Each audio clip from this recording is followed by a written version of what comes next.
Hello, everybody. My name is Ray. Welcome to the Evangelical Dark Web. I hope I don't look especially weird today because, I kept having to tinker with my camera because when I turned it on, I looked red. So I've really been trying to compensate for that because the camera does not, I'm not red in real life, but the camera kind of thinks I am at the moment. So I had to tinker around with that. So I hope I don't look too weird. So, with that said, perfect segue into we're going to go through some hate comments that I've received and only received recently. I don't want to dig back, but I just wanted to go through some hate comments because, obviously if you start a YouTube channel, don't do it if you don't have the thick hide to take on hateful YouTube comments. I obviously do. I'm not fazed by them, regardless of what they, say about me. Nothing that I'm going to go over is particularly harsh or profane or anything.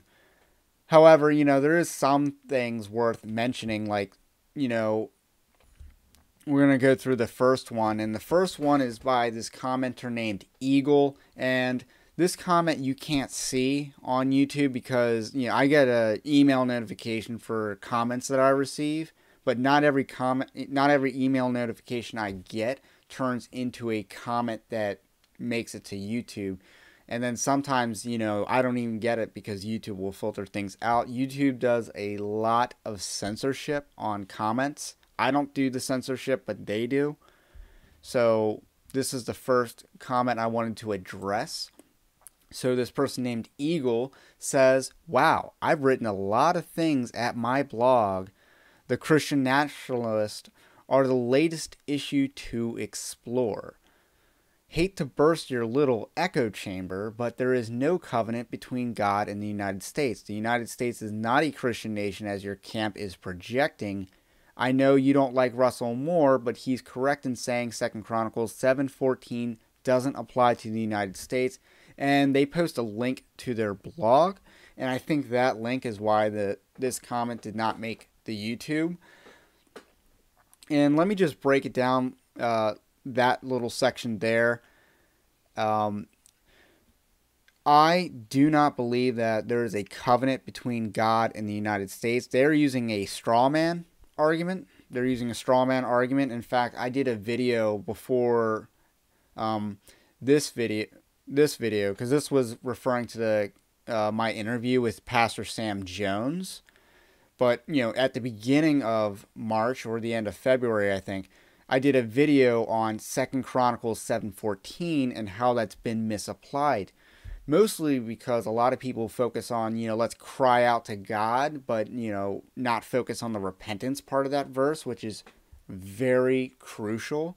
But at the same time, we are also under a different covenant. So it's not, I don't think the comparison is one for one. I'm not saying that God has a covenant with the United States. However, there are certain conventions about God's judgment that apply to societies. That is a foundational rule of human history. Sodom and Gomorrah did not have a covenant with God, but God still judged them. A lot of nations do not have a covenant with God, and still God will judge those nations. So, this is a straw man, and I don't say that the United States has a special covenant with God, but the United States, just like any other nation, is blessed by God when, they prosper and when they turn away from common grace, or in the United States' case specifically, when they abandon their founding principles on a Christian moral ethic, they invite judgment. And that's what we're seeing right now. The second part of their comment after their link, it says this: "And hearing your claims about the COVID shutdowns, I guess that means AMC and other movie theaters and Broadway, Kennedy Center and other places are also being persecuted when they are being told to close as well. I'd love to see..." Actually, I'll stop there before I read their end. Yes, they are. The government doesn't have the right to shut down people's businesses over coronavirus. That is an infringement on their liberties. And except for Kennedy Center, because they did not get persecuted. They got paid. They got paid by those stimulus bills. So they got millions of dollars, I think, from that, those relief packages. But it kind of sounds like they live in New York. So, I defend that people have the right to open their businesses and keep them open. And this is how they end their comment. I'd love to see how you guys would survive under Emperor Nero. If you think you are being persecuted now for your faith couldn't survive in the Roman Empire. And they have a backwards mentality here. And this is what I would say to them if their comment made the YouTube. Their mentality is backwards. It's God states that, if you're faithful in the little things, he will trust you with larger things. We see that in the parable, the 10 talents, where, the wicked servant, got 1 talent because, he wasn't, partially because he wasn't faithful in the little things. And then you see that the other servants who were faithful in what they received were then entrusted with more. We see that principle applied. And the thing about the church in the United States is we were not faithful in the little things. Like, this is just a measly, the government just asked them to close their churches and they complied. Like, they didn't even faithfully gather. Like, that's a little thing. That's a little thing. If you're not faithful in the little things, how can you be faithful when Emperor Nero comes around? When there's the latest Emperor Nero, how can you be faithful if you cannot even keep your church open when the government says you can't? So Eagle has it backwards. They have it backwards. If you're shutting down your church because the government asked you to because of coronavirus, you will shut down your church if Emperor Nero asks you to, because you are not faithful in the little things. You won't be faithful in the greater things. That's a biblical principle. Moving on to the next comment. This one had to do with my Beth Moore leaves the SBC video, and that's kind of like the cutoff point. The Southern Baptist Convention is dying out. So are fundamentalist churches. Go to your nearest fundamentalist church and you will see elderly people. Thank God, all caps. This comment is on the YouTube. And I just want to say, I'm not actually a Southern Baptist. So, they're kind of projecting that onto me. But I comment on Southern Baptist issues because they are influential on other issues facing churches. The issues in the Southern Baptist Convention do not just stay in the Southern Baptist Convention. So that's why I comment on them. It's like commenting on a governor of a different state.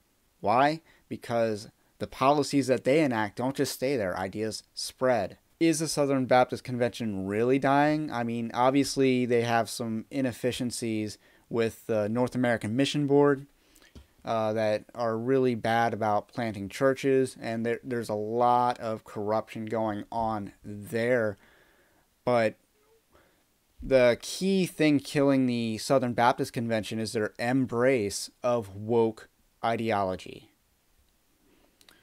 So that's the key thing killing the Southern Baptist Convention, where you have tens of churches leaving each month because of this ideology.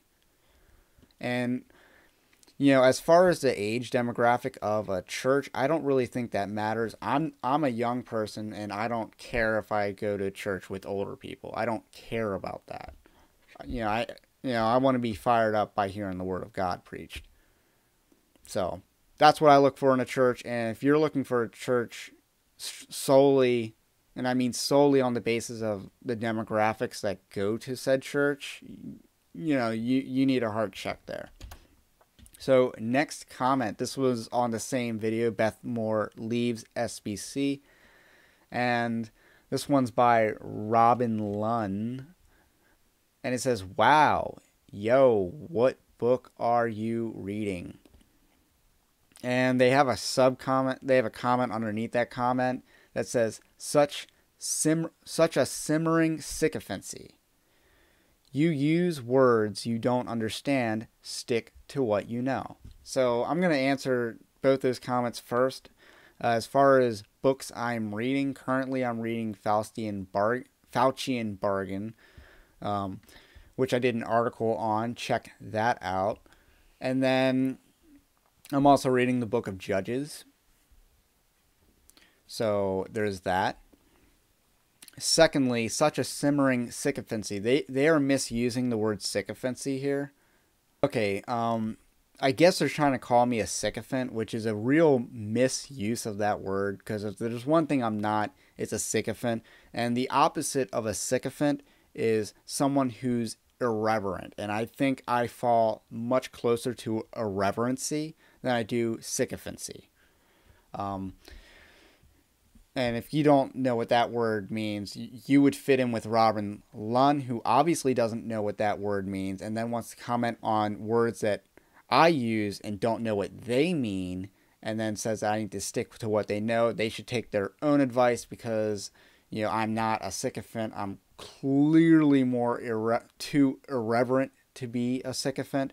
So let's move on. This one's a more of an exchange, and I did respond to it, but I just want to give a little play-by-play because, you know, just to show you a little tactical analysis here. Young man, you're a Christian. You're a culture Christian. What culture? Right-wing Trumpism culture. I'll say no more, because you could no more understand my language than I could understand the Inuit language. Don't worry, in our Father's house are many mansions. The evangelicals like to think theirs is the only mansion there is, but it isn't. There are many others. And I just say, you know, you clearly didn't watch the video, as Trump was not really mentioned favorably. And Sam Jones, and this is on the Sam Jones interview video, he didn't actually vote for Trump. And statistically speaking, and this is just something to point out, when someone's a political liberal, the odds of them being a theological liberal are incredibly high, especially if they are pasty white, like this commenter is in their profile picture. They're pasty white, which means probably theologically liberal. And so I just said, I say that, and as I said, you're focused on how many mansions there are in heaven, but you may be missing the fact that Jesus is the only way to heaven. So there's only one way to heaven. I just want to see, because I thought that he was a universalist, and that's what I'm trying to draw out. See if he's, going to come out and say that he's a universalism, or he believes in universalism. And so it goes on a long comment about how,